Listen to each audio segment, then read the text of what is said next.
Plus que 2 matchs pour les Bleus avant de créer l'exploit et rentrer dans l'histoire de la Coupe du Monde. En cas de victoire finale, les joueurs de l'équipe de France, attendus au tournant ce mercredi 14 décembre face à la féroce équipe du Maroc, pourraient encaisser de gros chèques dont les montants ont été dévoilés dans les colonnes du Parisien. L'attente est immense autour de l'équipe de France, qui disputera la demi-finale de la Coupe du Monde ce mercredi 14 décembre face à un Maroc plein de ressources depuis le début de ce mondial. Un match pendant lequel tous les regards seront rivés notamment sur Kylian Mbappé, la star des Bleus, récemment snobé par son adversaire anglais, qui affrontera son ami dans la vie de tous les jours, le latéral droit marocain Achraf Hakimi. Sur les réseaux sociaux, les deux joueurs du PSG affichent régulièrement leur lien très fort, même depuis le début de la Coupe du Monde pendant laquelle ils se soutiennent mutuellement.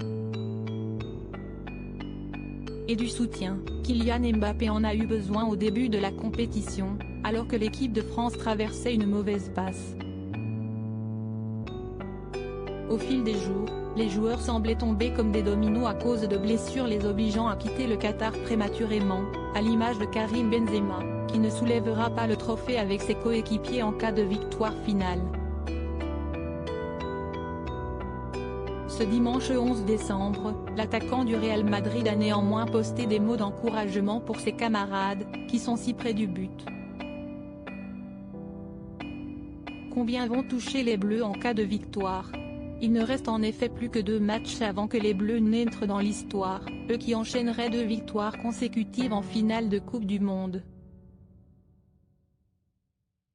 S'ils venaient à remporter le duel final, les joueurs de l'équipe de France empocheraient 420 000 $, soit près de 400 000 €, une somme qui représente 50 000 € de plus que celle touchée en Russie il y a 4 ans.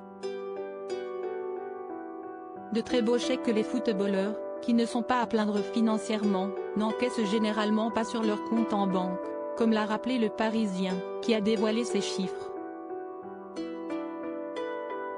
En 2018, après la victoire de la France, Kylian Mbappé, dont la prime de victoire ne représente que 2 jours de salaire au PSG selon les calculs du Parisien, avait en effet décidé d'offrir cette prime à l'association Premier de Cordée, dont il est le parrain. Si l'équipe de France venait à tomber face au Maroc, les joueurs toucheraient moins d'argent, entre 238 000 et 257 000 €, selon le résultat de la petite finale.